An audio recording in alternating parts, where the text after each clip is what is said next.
Good evening, everybody. Welcome along to this edition of SportsView on nearmedia.tv. Press the red button on the right-hand side to subscribe to our channel. Good evening, Joe Waters. Good evening, Pat. And Joe, as you know, is over there in the United States of America. We had a visitor last week, Joe, but we won't talk about that, from your country. Yeah. I read all about it. Did you read all about it? Oh, yes, I did, yeah. We have the usual suspects tonight, a bit of soccer, bit of golf, rugby, and of course the World Snooker Championships has just started the weekend, so that's going on. Mark Williams just won his match there, another one of the veterans, so he's still flying. He's into the last 16. But I suppose, Joe, the Premiership over the weekend, and we look back at the European Cup matches as well. We get a chance as well that went on last Tuesday and Wednesday here. I mean, Arsenal did slip up with a draw in Villa, Brighton, Fulham, Palace, Wolves, Man City, Man U, they all won. Did you see many of the matches? I did. I think I saw them all. Did you? Oh, excellent. Our hero, well, we've adopted Roy Hodgson as our hero, haven't we? Yes. And a good one as well. Yeah. He's flying the flag for experience. Is that the best word to describe it? Yes, it is. It's so ironic that, a couple of years ago when they let him go, it was because of his age and they weren't playing attacking football and this, that, and the other thing. And then to bring in Patrick Vieira, and Patrick gets things going for a while, but then it went kind of south for him, and he started playing defensive football. And now to bring Roy back, and he's won, 3 in a row? I think they got 9 points out of 9 the games he's been in. Yeah. Eze, who Patrick Vieira would not play because he didn't want to defend, has all of a sudden come alive scoring goals, and he's he's making a huge difference to the team. He looks a nice, comfortable player as well, Joe. He always looked comfortable. He and Elise, and of course Wolf Zaha, who's injured, but yeah. All great, ball players, technically very sound, very gifted attacking players. And, you got to find a way to get them into your team. Good evening, Derwynne, and welcome along. Hi, boys. Hi, Joe. Evening, Derwynne. We're just talking about our adopted hero, Joe, or Derwynne, Roy Hodgson. He's our adopted managerial hero tonight. Yeah, amazing, really, isn't it? In this, he's doing the business for Crystal Palace, unlike Frank Lampard, who's failing again with Chelsea. I mean, did anyone see Frank Lampard's press conference after the match? No, I didn't. I watched the match. Yeah. And the match was enough for me. I mean, Brighton were a different class to him, really. Yeah. And I thought that they were pretty fortunate to be in the game. Yeah. And of course they were at Madrid during the week. Now, I mean, we had a little bet of 50. My 50p went on AC Milan 1-0, and I had Real Madrid 4-0. But the both of them won, but the scores were wrong. Did you see any of that during the week, Darwin, the European Cup match between Madrid and Chelsea?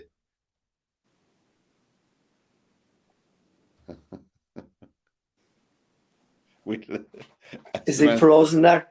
Yeah. AC Milan, Joe, had 1-0 over Napoli. Yeah. AC Milan had 1-0 over Napoli. Now, just looking at the Serie A table, Napoli have 75 points from 30. All have 30 matches played. So Napoli are on 75. Lazio on 61. Roma on 56. AC Milan on 53. And Inter Milan on 51. So it's Napoli's. They have 8 more matches to go. They're 14, but I think that it's a done deal, really, I'd be very surprised if they Yeah. let this slip, and I think to be honest, I was surprised that AC Milan beating Napoli in this one, the 1-0 game. I was surprised by that. I thought that I've watched Napoli a couple of times, and they're a good side. They're a fun side to watch. They are, and AC Milan played well, but I think Napoli. I know it's a silly thing to say. I think they'll be happy to go home with a 1-0 loss. Do you know, if you understand, they'll be playing at home. And I think that they had an eye on something else, but I don't know myself. They didn't play well. No, and I mean, the thing is, you're not going to play well every game. No. And there's going to be some, and if you're going to lose a game, a European Cup game like that with a second leg come at home is not a disaster. Not with not with there being any away goals counted now. So that kind of, I would make them favourites to go through. But we all know what the Italians are like, defending a 1-0 lead away from home. Yeah, so you still expect Napoli to go through, but Man City, Derwynne, I know, we're just looking back at the European matches during the week. Man City were looking good. They had an easy 3-win over Bayern Munich, but Bayern Munich are very poor, Derwynne, aren't they? Yeah, I don't think they're the same team as they have been over the last few years, are they? No.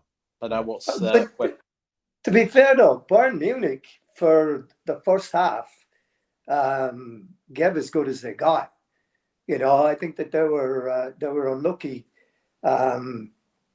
in some ways, because until what's his name, Upamecano, had his brain freeze. I mean, it was a 1-0 game, and then he makes two mistakes, and that's the end of it. And at that level, you can't make those mistakes. Not against a team like City. I mean, but it was a terrific game of football. I mean, that both teams, the weather was horrible, pouring down with rain, and yet both teams put on an exhibition of attacking, passing football that was just, a joy to watch. And it was just like, it was just like two heavyweights going, punch for punch, and I thought it was a great game. I really enjoyed it. Yeah, no, it was a good game. Man United did the business as well, Derwynne. Well, I don't know how you mean. What, 2-2 with Seville? Having scored all No, yeah. Or in Europe, yeah, but over the weekend in the Premiership. Yeah, I have to be honest. Fernandes and Eriksen looked so good in the middle of that pitch, didn't they? They did. Total control of They really did. And the way they're playing, with now Casemiro just sitting there and doing his thing and allowing those two to go and do their thing. And, looking at that game, that was Bruno Fernandes at his best. Yeah. He could have scored a couple of goals in that game. He was very unfortunate. Yeah. But he was, he dominated that game in so many different ways. Yeah. But it was really fun to see him. So in a way, it was maybe as well that Sabitzer got injured in the warm up to get those two back together again. Maguire looked terrible again at the back though, didn't he? He's struggling. It's and of course there's no Martinez now, and we've seen before he and Lindelof are not a good pairing together. He just looks so slow and cumbersome. Yes, he does, and he just looks like he's waiting for a mistake to happen. Yeah. I think that my team should buy him. Luton Town on the way up, they should buy him. I tell you what, if I was managing Man United, I'd give him to you. I'd give him away. No, we're on air here. This is Monday, April the 17th, and it's just past 20 past 8 here, the GMT. As we're speaking, Liverpool are playing Leeds. And, looking at the table, lads, Liverpool before tonight's game are 30 points behind Arsenal. I'll say it again, 30 points behind Arsenal. It's Where's Anna when I need her? I know, yeah. She's She boxing. knew. She took off. She went off to Spain. She's gone off the hills, hasn't she? She's emigrated to Spain. Yeah. Sorry, Anna. She's We're turned thinking into of one Anna of in a those positive Liverpool light. fans that only sing when they're winning, isn't Yeah, the Liverpool gave her a lift to Spain. it? And Arsenal, we'll give them. I mean, Arsenal are playing Southampton next, which they should on paper and on position in the team. One is top, the other is bottom. They should win that comfortably.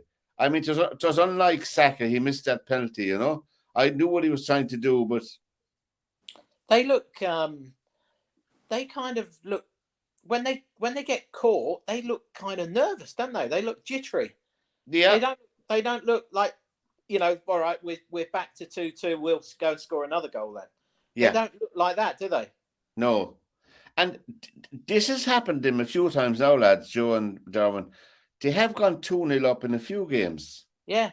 And I it's a silly thing to say. Does it suit them to be comfortable in a match or just more concentrate? I know, Joe, you played at a pretty high level. I mean, does it suit your team sometimes to go 3-0 up very quickly? You know, do you lose momentum and do you relax unconsciously? Well, I mean, sometimes I suppose you can, but really at 2-0, I mean, you don't relax at 2-0 because that's the worst score that you can probably have, you know. And I mean, if you look back on it, we were talking here a little while ago. Didn't Liverpool go to the Emirates, and weren't Arsenal 2-0 up against them, and Liverpool came back to 2-2, and then they scored the winner with the last kick of the game. Yeah. You know, so, and then last week you had the situation where, you know, the shoes on the other foot, Arsenal are 2 up, and then Liverpool miss a penalty. And it could have been a total disaster for them. They could have lost the game. So in some ways you look at it and you go, you know, if you looked at it the other way around, if you looked at Liverpool, they're going to play Southampton, and I think that they'll beat Southampton. And then they play West Ham, which we talked about last week, was going to be a difficult game. It was not going to be a handy game for them. No. You know, no. And to jump out to a 2-0 lead, and then unfortunately for Saka to miss the penalty, it could have been a whole different ball game. So, you know, if they beat Southampton now, that's 5 points that they've got out of 9. And 2 of those were away games at difficult places. So, you know, and we talked about it. The big game is going to be at the Etihad when they go to play City. That is going to be the decider right there, I think. Well, I fancy Arsenal still to beat City. You know, I think they're a very a very balanced team, very good team. They're strong everywhere in every line in the pitch, as they should be if they're aspiring to win the Premiership. It's funny that the Premiership, La Liga and Serie A, which we were looking at earlier on, they were talking about, they all have 38 matches, every one of those leagues. You know, it's funny. And Arsenal, well, Barcelona have La Liga won, more or less. They have 73 points from 29 games. I know there's 9 more matches to go. Real Madrid have 62 points.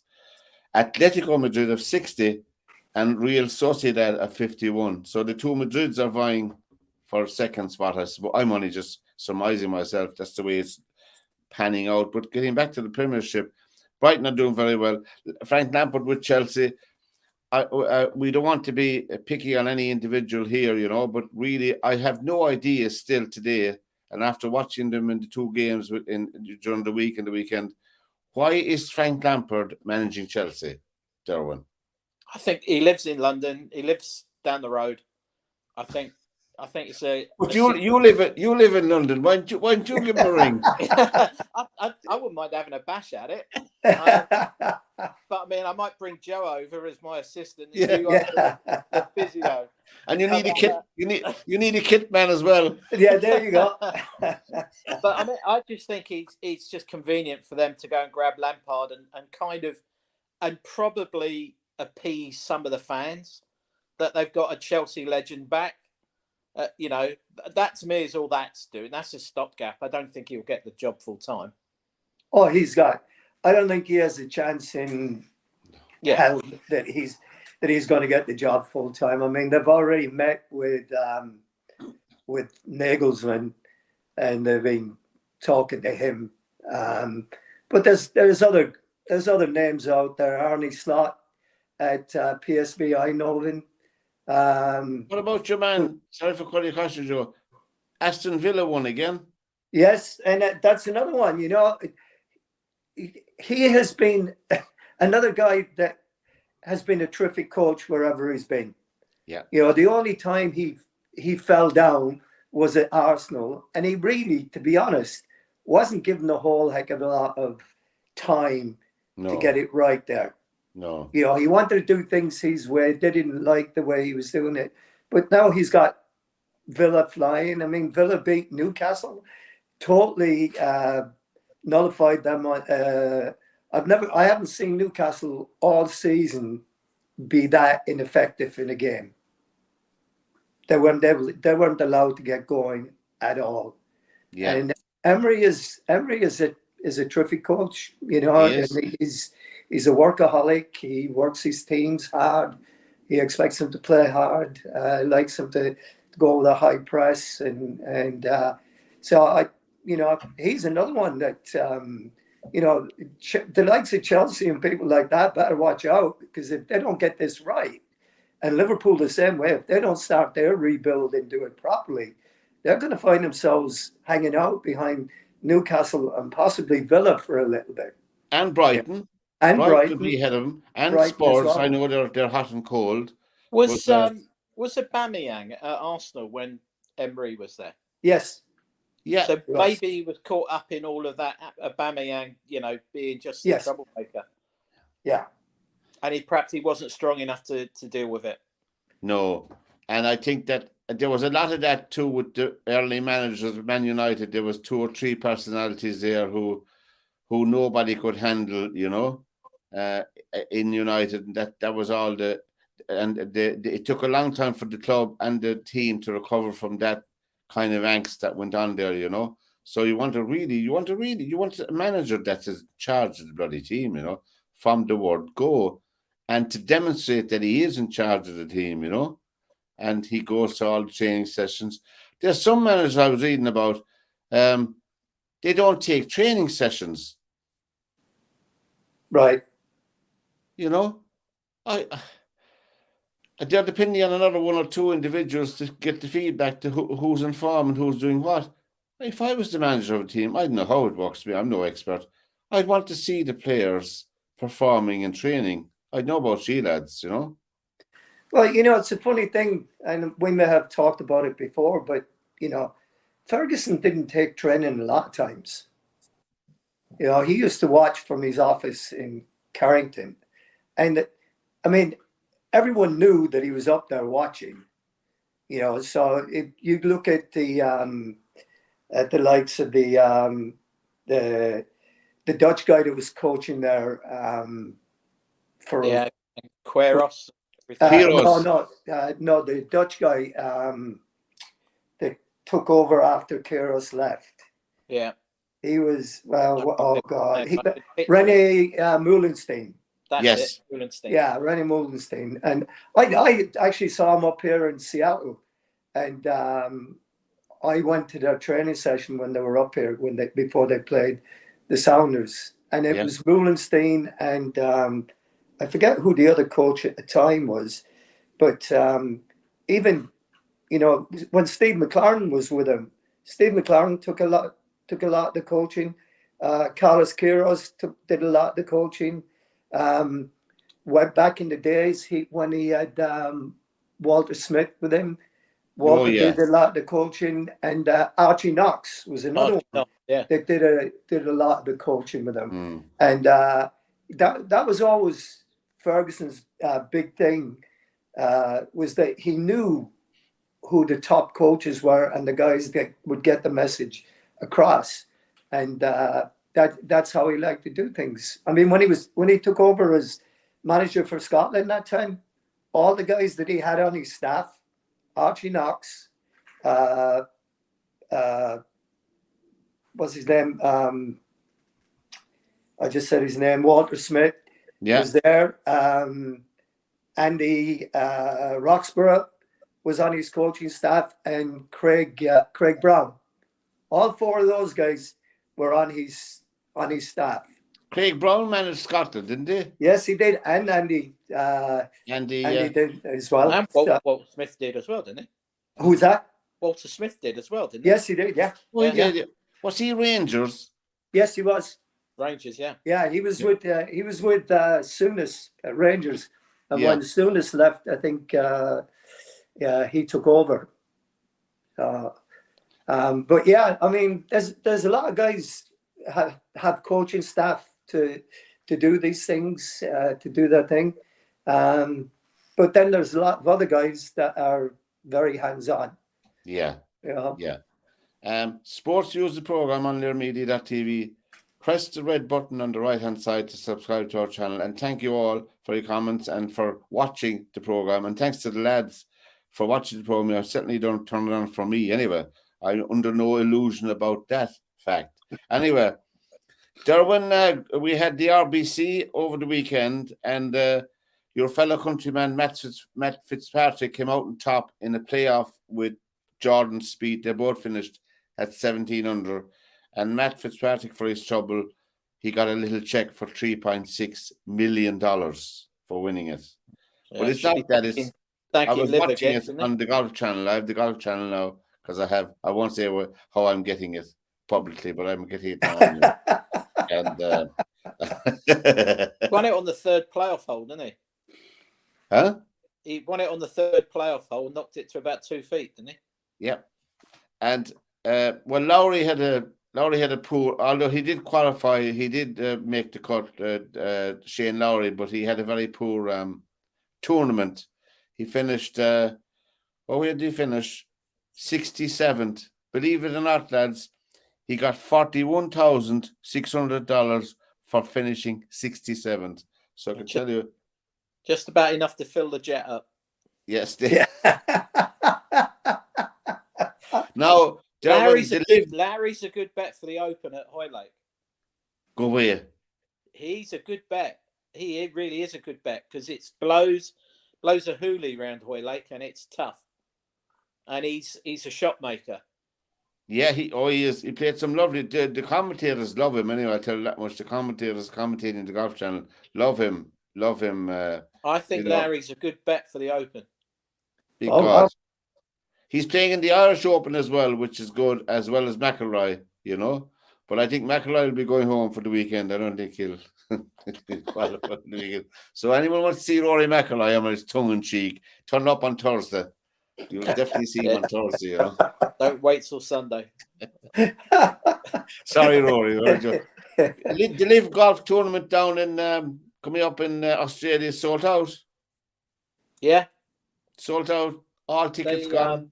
All the newspaper, all the media is saying that Australia, the tourist boards in Australia are all putting bids in to get live tournaments all over Australia. One in Western Australia. My mate's club, he's from Shepherd's Bush originally, but he's the pro at the Vines.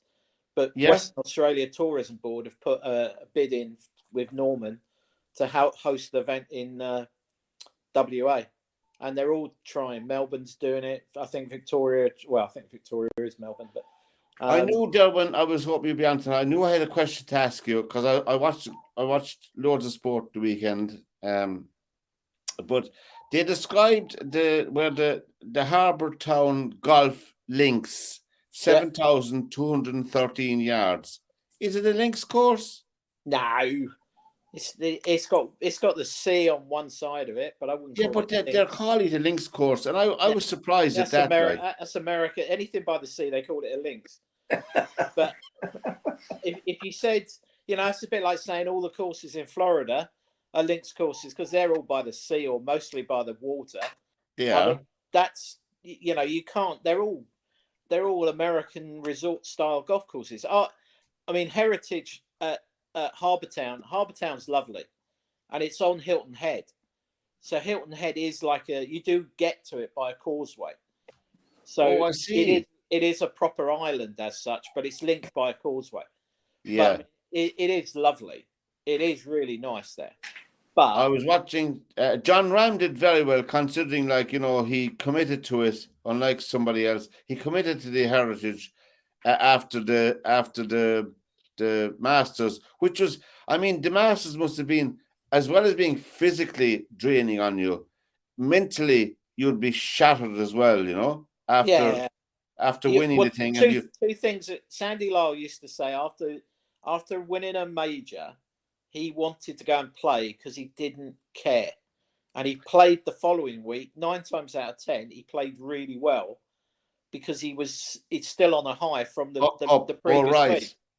Other players. In fairness to Ram, he finished in the top 20, Yeah, which is probably not good for Ram, really. No, but still. But, he was probably on autopilot yesterday playing get me to the airport. Yeah. He would have been hitting me on the run probably, but I mean, you've got two different types of players. You've got Faldo didn't ever seem as though he was ever on a high from winning, even though he would have been, but he never appeared to be. Right. Then you'd have Seve, who would be up in the clouds for months from it. So I mean, it's just how each player reacts to it and so on. You mentioned Lowry there for the Open. What about Matt Fitzpatrick? No. Well, he'd be good round there because he's a local boy, really. Well, Sheffield, it's not that far from Liverpool, but I mean, he would have played Hoylake quite a bit with amateur game. To me, Lowry's perfect for Hoylake because if it blows around Hoylake, it's a tough. Royal Liverpool Golf Club's a tough golf course. Yeah. And if it blows, to me, Lowry comes into a world of its own when it's blowing. And so where is it? Excuse my ignorance. Where is it in relation to Liverpool? It's on the Wirral. So it's like, I think it's on that little stretch of water out just over the Mersey. All right. I think Liverpool will be busy this year, lads, because they're having the Eurovision Song Contest as well. Yeah, maybe McElroy's coming over for that. I don't know. Yeah. Well, he's singing a lot anyway. He's singing with Dana or something. That's where he was. He was rehearsing. That's why he couldn't be in the RBC. He was all kinds of everything.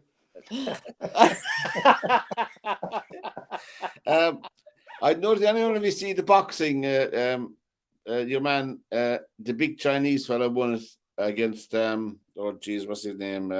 Oh God. I'll think of him in a minute. Over the weekend, the World Snooker Championship began. O'Sullivan had a win. He's into the last 16. He's playing the Iranian fella Vafeli in the last 16 on Friday for people who like that information. So he's going for the 8th world title. He seems to have his eye in, I don't know.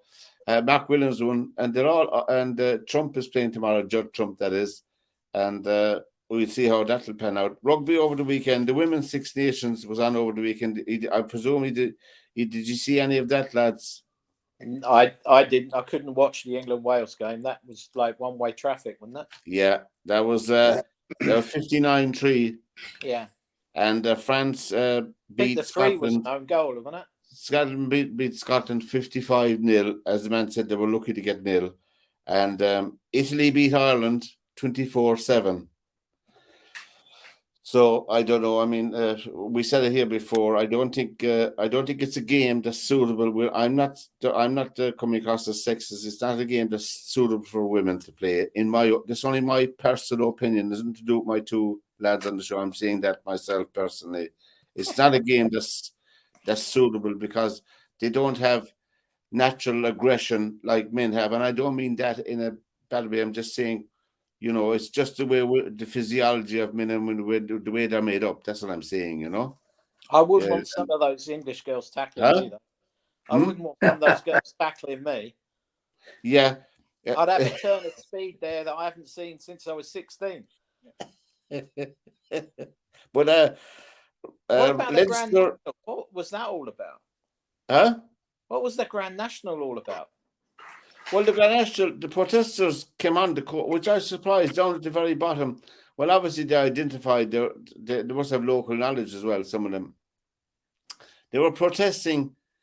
I don't know what to protest, because they obviously weren't around in the 60s and 70s, because I remember Fine Even winning the Grand National in 1967. I know, do you remember that, Joe? Oh, yeah. 100 to 1. The Yeah. reason he won the race, one of the reasons, is he was able to walk through the last 4 fences. There was so much carnage. When the horses fell, there was big gaps in those 4 fences coming in, you know. And so the horse was able to walk right through. He was able to walk right through, and he literally walked past the winning post at 100 to 1. But there was a lot more horses running it then, and there's a lot more fatalities. Who Now, finished second in that one? The Huh? fences were bigger Who too. finished second in that Grand National? Huh? When Fine Even won it, who was second? Because he nearly caught him. I forget. He got back on his horse. He Was did. it on the jockeys that went down? He Got back on remounted his the horse. and started chasing him. And he nearly caught him. That's the question for people Derwynne, now. you should have seen this thing. It's like one horse balked at the He the turned fences. sideways. Yeah, was it canal Civic turn. Features or Canal turn. Canal Turn? And he just balked and went across everybody else. Yeah. And of course, the whole thing, and some of them go off, go down, the whole thing. It was a right mess. It was. Well, they've lowered the fences, and they've also changed the inside of the fences. There was a great program on ITV on the horse show with ITV, the horse racing show. Yeah. But the fences have come down by about 2 feet, and the landing areas have been brought up higher. So where they were big drops, they're now virtually the same height from where they take off to where they land. Exactly. Yes. And the inside of the fence, what there was old jockeys were saying that the inside of the fence is what used to bring the horse down, because it was wooden. It was like a proper wooden structure. Now it's like a nylon. Imagine a nylon broom Mesh. No, it's just nylon. It's strands of nylon, and the horse, it will give with the horse's weight, and the horse can virtually run through it. It won't stop the horse. Whereas before they were hitting basically a brick wall, and it was stopping the horse.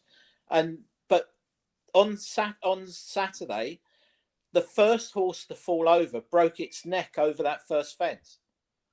And the owners today are saying that the protesters possibly caused 2 of the fatalities by delaying the race, because the horses Nicky Henderson was saying that he believes in his heart of hearts that the horses, when they hear the bell, when they're in that parade ring, that the horses know that they're now about to go racing, because the jockeys mount them and it becomes like a routine thing. Exactly. They hear the Yeah. bell, the jockeys get on their back, so they feel, I know there's hardly any weight on a jockey, but you would feel someone getting on the back of the horse, wouldn't he? He does know he's got someone on his back. And the horses are so highly tuned that they know that it's race time. And that's what they're programmed to do. And he was saying that the walking around, then the taking them back to the little, the holding bays stable Again. thing. Because some got back to being where they saddle up, and others didn't. Others were turned around and come back again to go around the parade ring. Yeah. And what the horse fraternity, I guess maybe there's a bit of politics in it, what they're saying is that the protesters caused a lot of the anxiety within the horses, and some of that was because they would have got themselves up for the race and then kind of stopped. Oh, I'm not racing. Okay.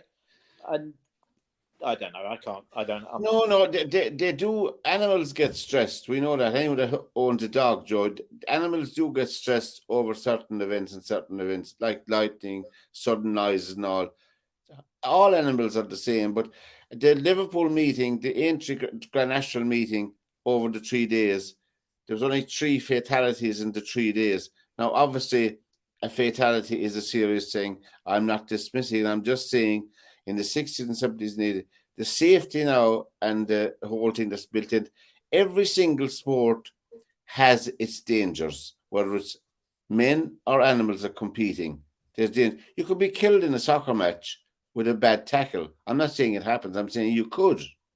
Like our very, very good rally driver was killed in the first practice over in Croatia, young Breen, 33 years of age, Craig Breen from Waterford. And, his co-driver, thankfully, wasn't killed, but he was killed. That was it, so you have fatalities, and I'm not excusing or condoning. I'm just saying that it's a fact of life. Like boxing, there have been a few people killed in boxing as well, So there are inherent dangers. I don't know. The calling for an outright ban on horse racing, I think, is too extreme. I think I'd rather people to concentrate on building in, if it's needed, more safety measures.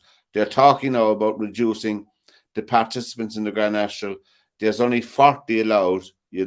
I remember one time when there was up to 50, 55 runners. Can you imagine? Can you imagine 55 runners running down to the first fence? It was really interesting because they were saying that with the new fences, I think it was AP McCoy was saying that, and Ruby Walsh, they were talking together, that when they first ran the national, on the second lap round, they would try and target the dips in the fences where the horses had taken out most of the fence. And so the horse wasn't, and they weren't obviously jumping as high and as far and everything else.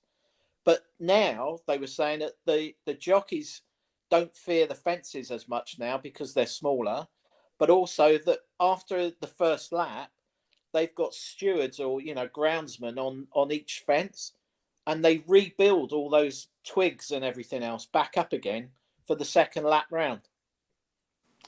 Yeah, there's 30 fences now in the national. There used to be 35, I think. Don't quote me on that, but they've reduced it to 30. It's still a lot of fences, for horses to jump and jockeys to maneuver. But it was a good luck story for the winner from Scotland, and the second Grand National for the jockey, Young Fox, as well. A Scottish horse. So it did a lot. 2017, I think he won it last. Jockey I'm talking about. And there was a syndicate, including a 21-year-old student who was interested in racing, and he went up to Lucinda Williams. They were looking for a few more people to join in so he invested his £3,500 sterling as a part share. He'd get around 48, 50 grand now for his investment, which, is, for him, it's a great story. I heard him being interviewed on the radio, Perhaps we should club together and get an LIR. Yeah. Out there. We should think of a horse, Joe, and Derwynne for next year's Grand National, The LIR nag. Yes, SportsView. We'll talk a view from anyway. View from the hill. A view from the links course in Sports use the program, and don't forget to tell all your friends. And our email is info@learmedia.tv. Press the red button to subscribe to our channel. Just to finish with the rugby, which we started off there, Leinster and Munster, Connacht all won in the URC. Ronan O'Gara's La Rochelle won in the top 14, and I think they're in, for people like that, Toulouse are leading on 71 points after 22 games in the top 14. La Rochelle are on 65. Stade Francais are on 60, and Toulon are on 57. He's on good company there. He's really come on leaps and bounds as a coach. I'm talking about Ronan O'Gara, and I think that Munster, they had a good win away from home in South Africa, but Munster are really struggling. And when the team is struggling, of course, sponsors aren't that keen, sponsors, companies, it affects the shops around the stadium. I was passing the stadium twice today. There isn't that buzz to the same that you have when they're up a bit, Leinster have probably a bit. Well, they have a bigger budget. They have a bigger playing base to call from as well, playing pool. And of course, when you have that, you don't rely on much as getting players in from other countries as developing talent.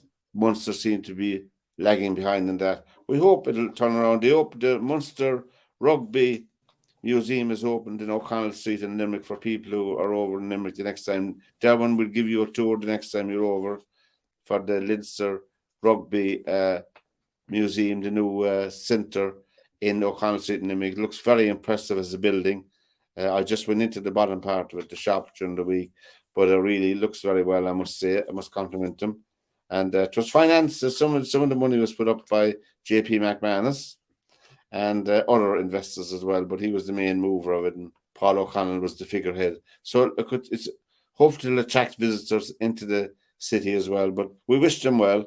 And as Was it moved from? Was it in Tuman Park before?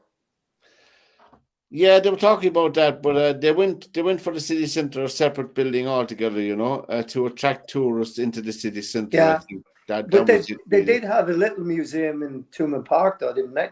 Oh, they did, yeah, they did. I went there. I took our team there, and they had the old senior cup on display there. Yeah. I know what it is because my father won it back in the 50s. And there was a photograph in our hallway. Wow. Was that the Munster Senior Cup? Yeah, Munster Senior Cup, yeah.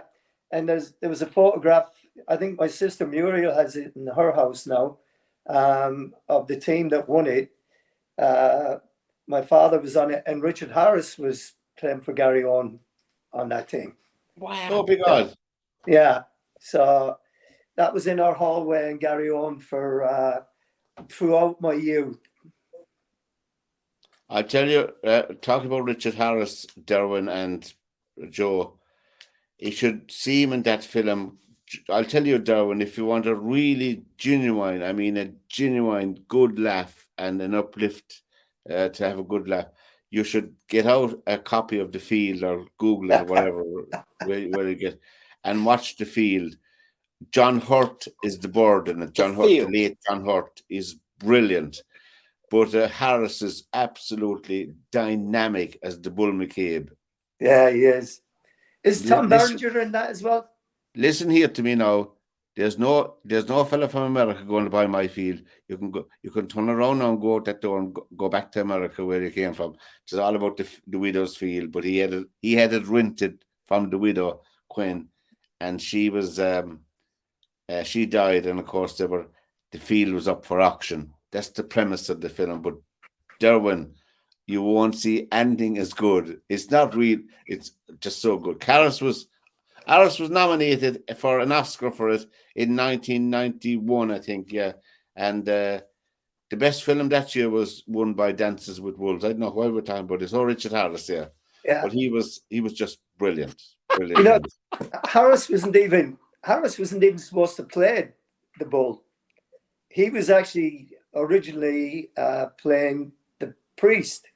Yes. And what's his name had a heart attack. That was it a Neil Jordan movie? Was it Jordan that did the movie? I forget now who the director was, but yeah, but what's his name? That was oh God, trying to think of his name. Somebody out there will know it and remind me of it. An Irish actor? An Irish actor, yeah. Wasn't Tony Doyle, was it? No, was it Neil? Was it Tobin was supposed to play? Neil Tobin might have been him. Might have been him. He played the Bull McCabe on stage. I saw him. I think he was to do it, and he had a heart attack in the build up to it. So Harris got the leading role in it. Yeah. If a part was ever made for Harris, that certainly yes, it was. You know? Yeah, that was brilliant. Just in case you're getting worried where we're going, lads, this is SportsView on LearnMedia.tv, and we say what we like, whenever we like, whatever we like to say on this show. There's no problem. I'm sharing the show with a couple of culture vultures there. No. Oh yes, Derwynne, you have a match next Sunday, have you? Yeah, I do. And I might even be going. Are you going to it? I might be, yeah. I've got to make my Brighton working on and it at the Hove moment. Albion versus Manchester United in the semi-final of the FA Cup. Is that right? Yeah. And Joe, is your money on Brighton for that? I have to hedge my bets on that one. Yeah. But it's going to be an interesting game. It's going to be an Where's it interesting on? game. Have they home advantage for semi-final? No. No, it's at Wembley. No, Both they play semi-finals will be in now. Wembley. Yeah. That has potential to be a cracking game. Yes, They've got to it pay does. for Wembley somehow, Pat. Huh? They've got to pay for that stadium somehow. Yeah. And what about Man City are in the other semi-final? I forget who they're playing. Sheffield United. Sheffield on Saturday. Yeah. Sheffield United. Yeah. My old friend's son, John Egan. We wished him well. Yeah. Oh God, I suppose they don't have a chance, do they? So the last person out of Manchester in the first weekend in May turn the lights out.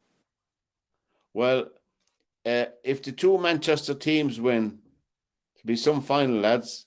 You know, it'll be some final if the two Manchester teams win. You know, there's no doubt about that. You know. Yeah, it's. I mean, for Sheffield United to get to the semi-final of the cup and then to have, United and City there waiting for you, it was like us in '74 when we made it to the semi-final of the cup. Yeah. And you had Newcastle and Burnley, ourselves and Liverpool, and no one wanted Liverpool, and we certainly didn't. And if we had gotten one of the other two, we might have been at Wembley. But unfortunately, we got Liverpool, and that was the end. That was the end of that. And Liverpool came out. Liverpool came out. Yeah, it was 0-0 in the first match at Old Trafford. And then they won 3-1 in the replay at Villa Park. And it was 2-1 for a long time. And then Toshak scored with practically the last kick of the game to make it 3-1. Okay, so before we finish up, lads, we have actually the FA Cup semi-finals coming up the weekend, as we said, Man City against Sheffield United and Brighton against Man United. We'd probably go with the probably two Manchester teams in the final. It's the likelihood, but it's the cup, as I said. You'll hardly have Brighton. Wouldn't it be brilliant if Brighton and Sheffield United qualified for the final? It would. It would. You'd get very long odds in that, Joe, I'd say. Yes, you would. Very long odds in that now. But Arsenal, I still think they'd be slight favourites to win the Premiership. Well, I think, again, like I said, that game at the Etihad is going to be a huge game, and I don't think, Man City. Everyone is saying that it's the it's the be all and end all. City don't look at things like that. City just concentrate on one game at a time, and they don't care about the fact that they've got two games in hand. They just focus solely on one game, and everyone's saying, well, Arsenal will be 7 points ahead of them again by the time they get to when they play them, but they don't care about that, and they'll go and win the games in hand and take care of it. And I just have a sneaking feeling that City are just flying at the minute. I watched them on Saturday or Sunday, whatever day it was, against Leicester, and they just they won in a canter. They didn't even look like they broke sweat. Yes, SportsView is the program here every Monday night, and it's now let's see, it's what time is it? It's halftime in the match and Liverpool are 2-0 up at halftime against Leeds.